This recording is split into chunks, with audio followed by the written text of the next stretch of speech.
Melissa Dazette, the six-figure acupuncturist, and I went from broke and struggling to six-figure in my acupuncture practice in 1 year. And now I've helped thousands of acupuncturists all over the world with the success of their practices too. It is awesome, and I am so grateful. Today we're going to talk about something that can literally change your life. So listen up. We're going to talk about how to pay off your student loan.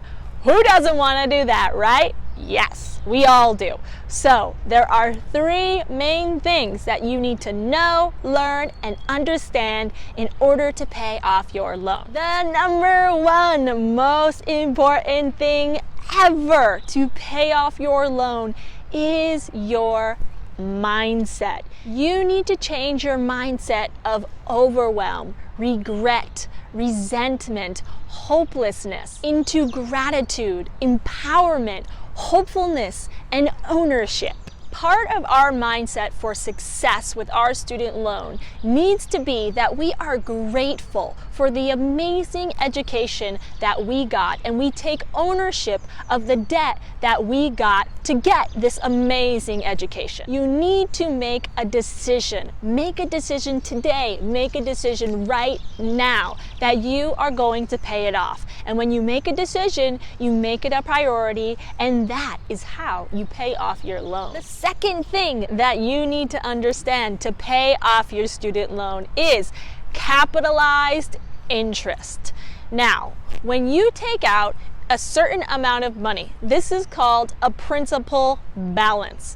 Every day, this principal balance will gain interest. And this interest that gains on your principal balance every day is called accrued interest. Accrued interest is the normal interest that everyone gets on their student loan. Now, capitalized interest is when the accrued interest is added back into the principal amount. So the next time that the accrued interest is calculated, which is daily, it is calculated off of a higher principal amount.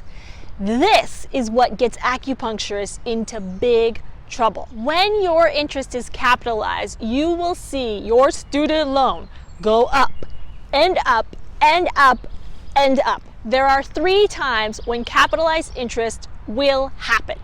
The first time everybody goes through, it's when you finish school and you start a repayment program. Whatever interest was accrued while you were in school will be capitalized that one first time as you go into your payment program. This is normal. You cannot avoid this. The second time that your interest can capitalize on your loan is if you go into deferment or forebearance. So at all costs, avoid these 2 situations. We're going to talk in a minute what to do instead. The third time that you're going to see your loan capitalized is if at any time you switch repayment programs. So if you start in on one and then you decide to switch to another, all the interest that has been accrued will be capitalized onto your new repayment program. So these 3 situations are when you will get capitalized interest. The only one you cannot avoid is the first one. The others can be avoided. So now that you understand capitalized interest, let's talk about the third part of how to pay back these loans. If you have just graduated acupuncture school and you're broke, I understand, we all are, then there are 2 options that are going to be the best for you to get into in order to pay back these loans. The first one is the income-based repayment program. The income-based repayment program calculates your payment each month based off of how much money you made last year. So for instance, I went into the income-based repayment program when I graduated, and my first 2 years of payments were $0. So the income-based repayment has a 25-year forgiveness, which means that after 25 years, if you have paid your payment on time each month, whatever is left of your loan is going to be forgiven.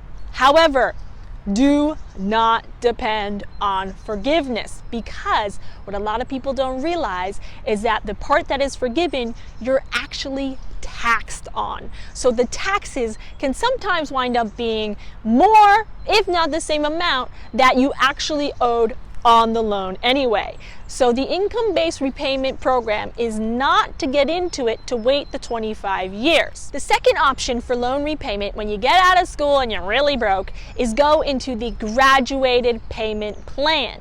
The graduated payment plan will start you at a low payment and increase your payment amount every 2 years. So you get to start low, which is optimal when you get out of school and you don't have a lot of money. With either of these plans, the whole intent is to just figure out which plan at that moment that you can afford according to your finances when you graduate, but with the intent of putting more money towards it as your practice grows and you start to get more income. It's not to stay in these plans forever. It's not even to stay in these plans for the life of the loan. Once you start making money, you have a plan and you make it a priority to put your extra money towards this loan. Remember, the plan is to get in a repayment plan and stick with that plan. If you start to bounce from different repayment plan to different repayment plan, your interest is going to get capitalized and your loan is going to go up. You don't want that. Also, avoid deferment and forbearance at all costs.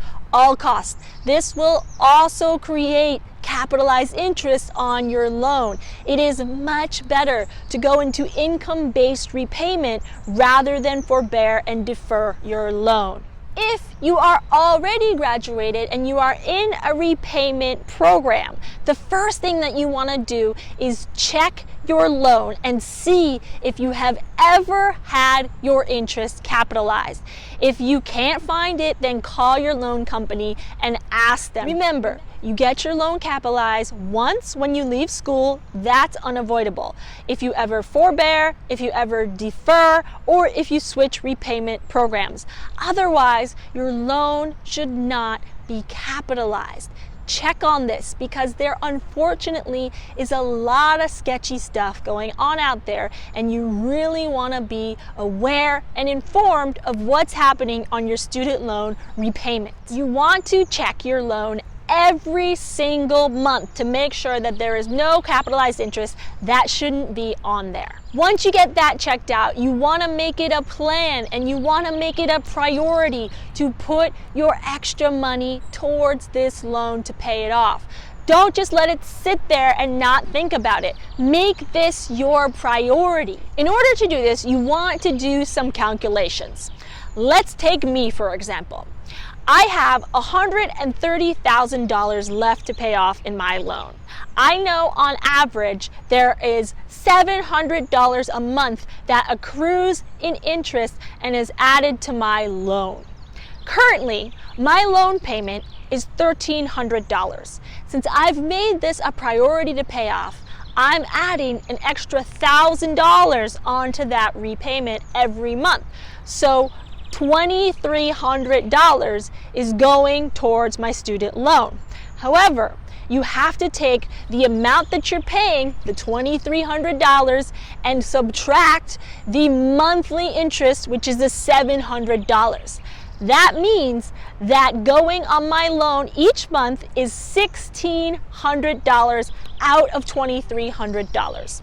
When you take $130,000 and you divide that by 1,600, that equals approximately 6 years of payments. So I know that if I pay $2,300 on my loan every single month, then I will pay off my loan in approximately 6 years. And you bet that that is what I am doing because I am prioritizing my student loan. So join me in doing this.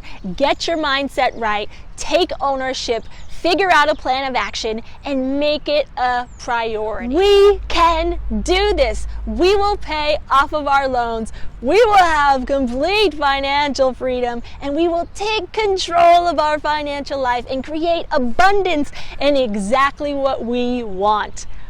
Who's joining me? I'm Melissa Dazet, the six-figure acupuncturist, and I'm on a mission to mainstream Eastern medicine and heal the world with acupuncture and love by helping you have a successful practice. So if you want help with your practice so that you have enough money to pay off your loan too, go to sixfigureacupuncturist.com and sign up for my email list so you can get a bunch of free help to increase your practice success. I'm Melissa. Keep healing the world. Mainstream Eastern medicine. I love you.